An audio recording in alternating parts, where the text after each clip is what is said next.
welcome back to my channel. If you can't tell, I am exhausted. I am knee deep in the week before midterms, which is happening right before spring break, and I'm coming to you today to start an all-new project. And today we are making another historically accurate costume.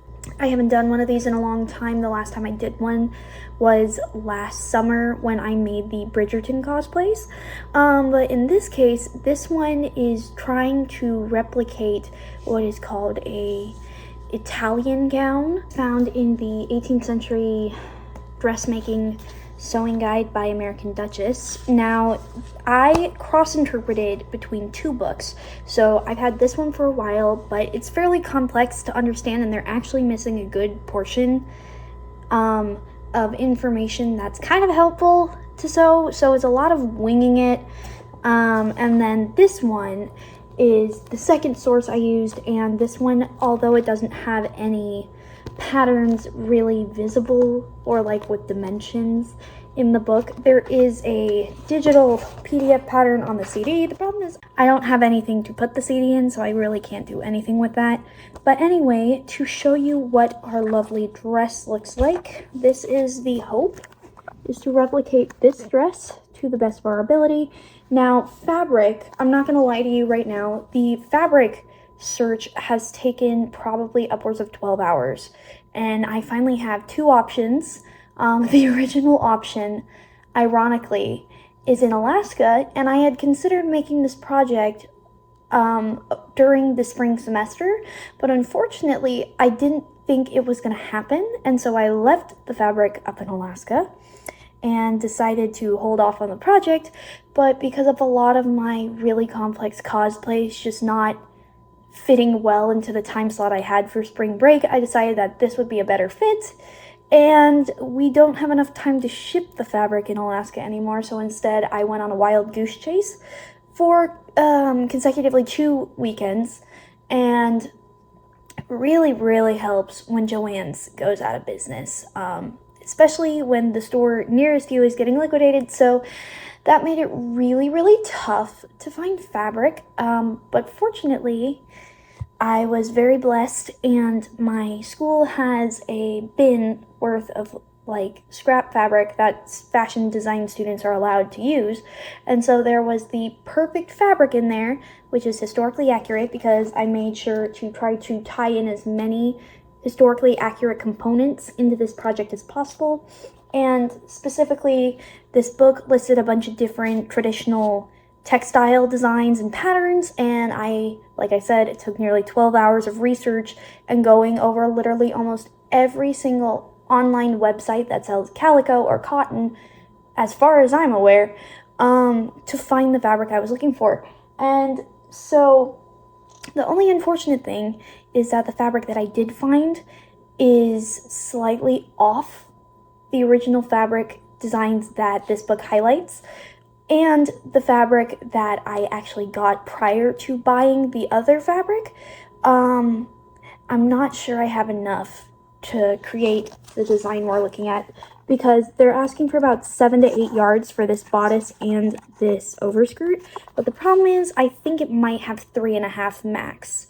So I'm gonna go ahead and show you the fabric, but before I do that, I wanted to break down the patterns a little bit. So fun fact about this, there is no 100% accurate historical pattern related to this, and while this book is a really good option, they don't actually have pattern pieces for the skirt, and so it's going to be a lot of figuring it out. But anyway, not even this is 100% accurate, but what I did is I pulled out muslin fabric and I drew the grid dimensions onto the fabric, and then I recreated the drawings of the, I guess, pattern onto the grid, and from there I was able to replicate that design that I showed you, and now I'm going to go ahead and show you how it turned out. So here's our lovely sleeve pattern. Now, out of all the patterns that I have, this one is probably going to be the most updated, because unfortunately the cuff part down here just does not fit the way you'd think it would. So this is what it's supposed to look like, but it's a little on the narrow side, and I don't think I could fit my arm comfortably in that. But just so you can see, I drew the grid out, and that grid is left over on this fabric. But yeah, I'm fairly impressed with myself. And today, in my sewing class, we were talking about what are called soldiers. And ironically, I realized that I made these pattern pieces about 2 weeks ago, but I realized, oh my goodness, pretty much what I followed was a solder. And if you're unfamiliar with what that is, it's pretty much a pre-made pattern that's adjusted to different sizes. And so I ended up doing that for myself in this pattern. And this is our back dart. So I know that's super weird because usually you'd assume that darts are just like part of the adjustment of a pattern, but in reality, this is going to be layered numerous times. The way it's built is so that it can be stacked or added continuously, and you can adjust it according based off your size. And what happens is this is the part, it's either this side or this side. I don't want to goof this up, but this is going to be layered, and this kind of works as both the back piece and the side back pieces. Now finally, my favorite piece is the bodice, and she's got this little stomacher, like this faux stomacher. So there's not actually a stomacher in this pattern dress in particular. This one is actually going to be closed with pins, which is really weird because I've never done a closure with pins before. So technically there isn't a closure, you just close it with pins, which is slightly concerning for me because I have a knack for poking myself. Finally, the last pattern piece we have so far is this guy, and he is going to attach to this part, I believe right here, and serve as the strap that'll connect to the sleeves. So these are all our pattern pieces. This is the most detail-oriented but randomest project I've done ever. Did I think I was going to be capable of doing that? Not even remotely. But now that I've shown you the patterns and kind of broken down how they're going to work, I'm going to now show you the fabric. Okay guys, I'm back and we have quite a stack here. For the bodice and the overskirt, we have this fabric, which is option 2. This was the one that I got at Joann's. I have about 4.5 yards of it. This is the lesser historically accurate one. It's got some weird prints on it. I think it's pretty. Would I ever wear it as an actual dress? No. So this would be the only time I would buy this fabric, is if I'm trying to remake something historical. Now, if this fabric doesn't work, our original option is literally my favorite fabric I could have picked. And we have this beautiful calico. It's actually from a antique company. I was literally looking this up because I was like, oh no, what if I don't have enough fabric? And this company no longer exists. It's from New Jersey, and all of these were screen printed back in the 70s and 80s. So it is highly unlikely you can actually buy this fabric again.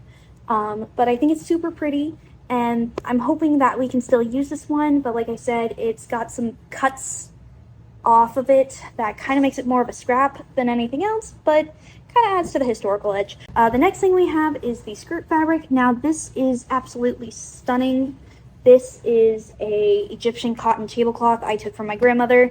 It's going to require a good portion of piecing, unfortunately, because I highly doubt it is long enough to be the skirt that I want it to be. But what I do know is that most of these dresses, the silhouette was cut right above the ankles, so the skirts wouldn't get muddy.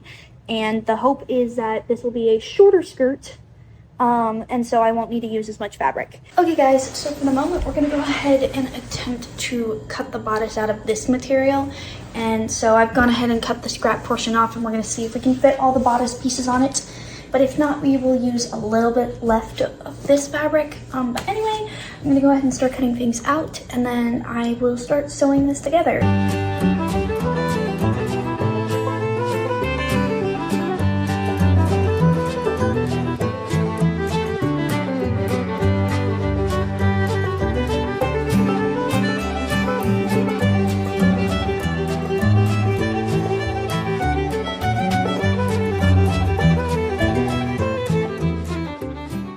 Okay guys, so I took the liberty of pinning this onto my dress form, and while it looks pretty ill-fitting on here, it actually fits me literally like a glove. I put it on a couple minutes ago, and I'm going to add, excuse all the crazy. I'm going to go ahead and add a little bit more of an extension here, just because I know that it's a teensy bit on the tight side when I'm wearing it, so, and I want to be able to have space for a lining. But we're going to go ahead and add maybe a 2-inch panel here. Now there is a large portion of the fabric left. I'm hoping this will be enough fabric. This is sitting at about, I believe, 2¼ yards, or nope, looks like 2 yards exactly. So hopefully this will be enough. Well guys, now that we have cut everything out, we're gonna go ahead and start working on putting together the bodice. Okay guys, so these are what our main bodice pieces look like, and this is the front placket where it'll be pinned, which is how you wear it. So I'm going to go ahead in a very detailed way attach these, and I'm not going to do it where it's the right side to right side.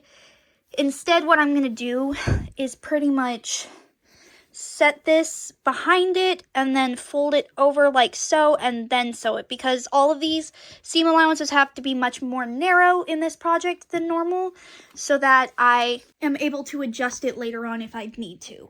So that being said, I'm going to go ahead and try to pin these and work on my sewing machine with them, and then from there pretty much we're doing the same thing with all the other pieces, but when we finally start sewing it together, then it's going to take a little bit more work.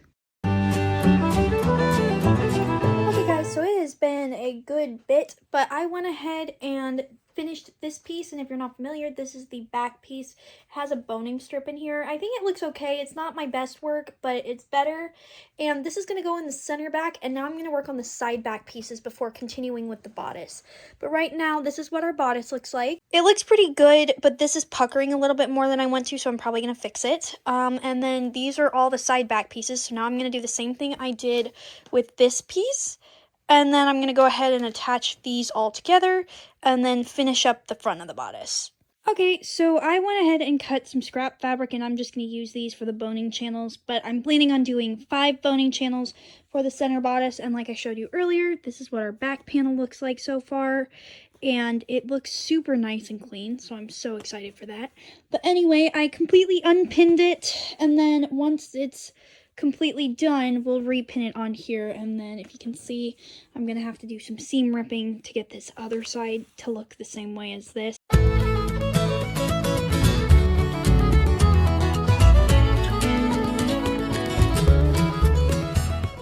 Well guys, it's been a minute. I did some pinning. Obviously this is not what she's gonna look like, but this is what our back looks like right now.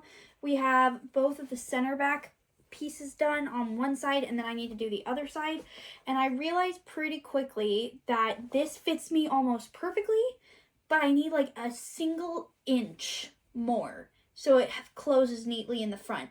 So what I'm going to do is I'm going to go ahead and add an inch panel on each side, which is going to wind up being about 1/2 inch to 5/8 of an inch on each side, just for a little bit of extra wiggle room, and then the front should close nicely, but hopefully we'll get most of this bodice done by tomorrow.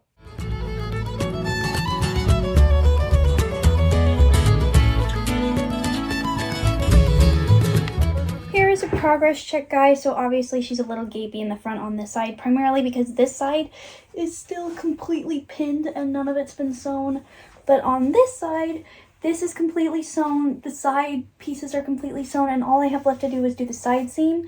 But she fits fairly snug. Now, you'll see a bunch of gaping up here, and that's primarily because I haven't sewn the straps in yet. And they look very similar to this. This is the lining straps. Now, these are going to be sewn pretty roughly to the underside of the bodice.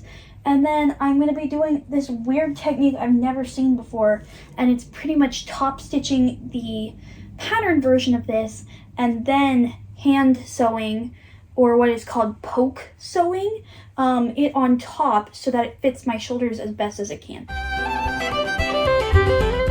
Good morning, guys. So today we are going to try to do our best to completely finish the bodice and most of the rest of the dress. So here is what she looks like. She fits insanely well very snug to the body. There's a lot of boning in here like you saw. I went ahead and added each of the straps of the lining because, like I said, there's just this really weird way of doing it. But it helps because the way they do it traditionally makes it easier in case I were to outgrow the size or other things were to happen. It's easily able to be altered, and that's something we definitely need in modern patterns today. But that being said, here's what she looks like, and when I do it like this, fits nice and snug. My plan is to add some nice little hooks and eyes in here just to keep it in case something were to open up, which is my worst nightmare. But that being said, here's our pile left. So this is everything that I have yet to attach to this, and this is the ruffle. So this is going to be acting a little bit like a modesty panel for a little bit more coverage up here, but I can't add this until I add the sleeves. And then as far as the sleeves go, we have these lining pieces. Now I had to split them in half because I couldn't fit it onto the fabric I was using, so I'm just going to do a total seam down the end and attach them like so. And then once that's done, the plan is that I'm going to attach them like this. So we'll do this seam, which is the elbow seam, and then we will sew down this seam. And then the plan is, though, before we sew down this seam, that we're going to go ahead and attach it on this side and on this side to the lining fabric, flip it inside out, and what that does is that gives us a finished edge. So then when we do sew it, we can make it bigger or smaller if my forearms get larger or smaller.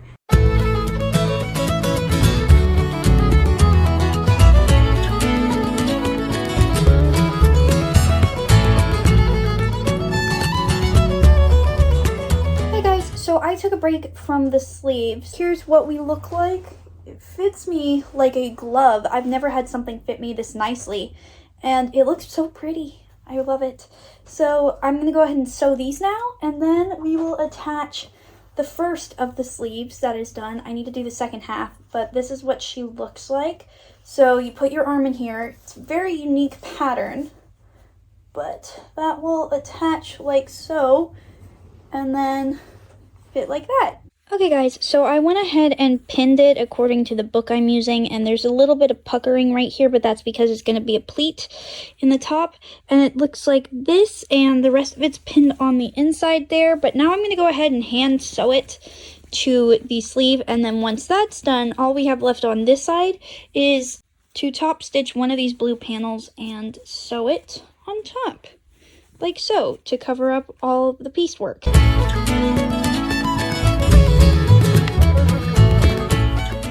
Hey guys, it's been a while, but I just wanted to show you the progress. So we have both sleeves attached, and now the plan is to add the ruffle to the bodice, but here's what she looks like. Here's what she looks like. We have those panels sewn in, and the sleeves are sewn in, and they're the really weird shaped sleeves, and then we have the ruffles here.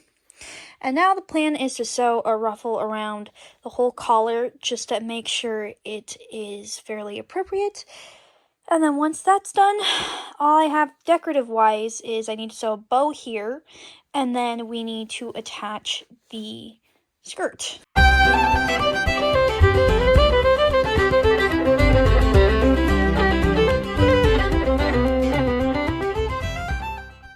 Okay guys, so I got it pinned, and I'm going to do this a little bit more unconventional than the original way they planned. So I'm planning to just sew a seam here, and then to top stitch it on the outside, like so. And then once that's done, we'll go back and fix this ruffle. But here's what she looks like. I think she looks pretty nice.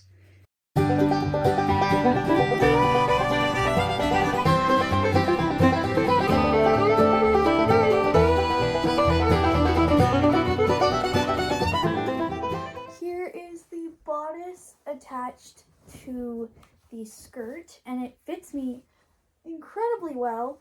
I went ahead and added the top two tabs to create the bustle, and now I'm going to go ahead and add the bottom ones, and then we will go ahead and move on to the skirt.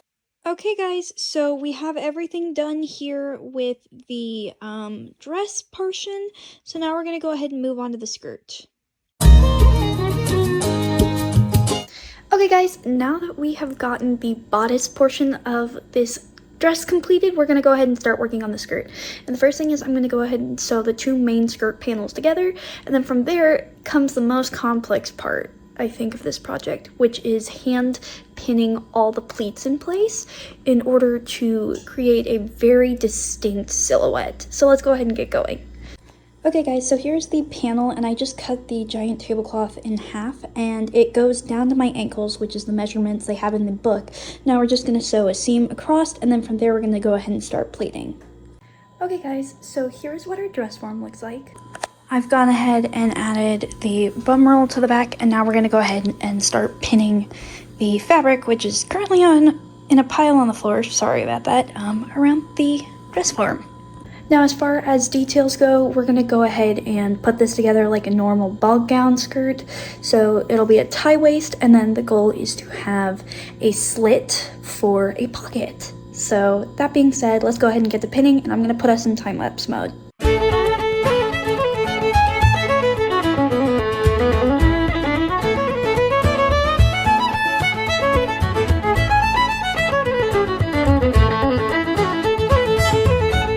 Okay guys, it has been a hot minute since I started draping, and I wanted to show you the progress before I start sewing it on my machine. So here is what our skirt looks like, and if we come over here, I'll give you a little bit of a tour. So I did knife pleats here. Oh goodness, why are you blurring out? There we go. I did knife pleats across the front, cut a slit for a pocket on both ends, and then here I did what's called a box pleat, ended into knife pleats, and then did what's called an inverted box pleat, which is this on the opposite end, and I did that on the inside as well. And yes, it's a little bit bigger just because I'm a bigger person than this mannequin. And then here's that knife pleat and box pleat over here, and then right here is our pocket slit on this side.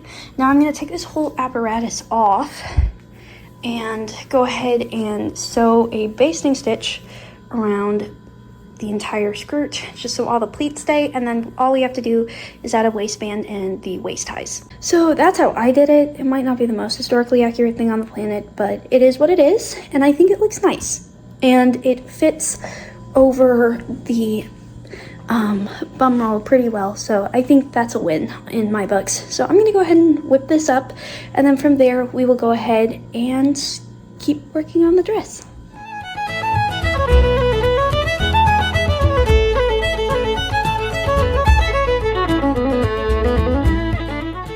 Okay guys, so I went ahead and cut up a couple napkins to make the waistband, and now I'm going to go ahead and sew these strips together and then attach them to the skirt, and then I'll show you what it looks like.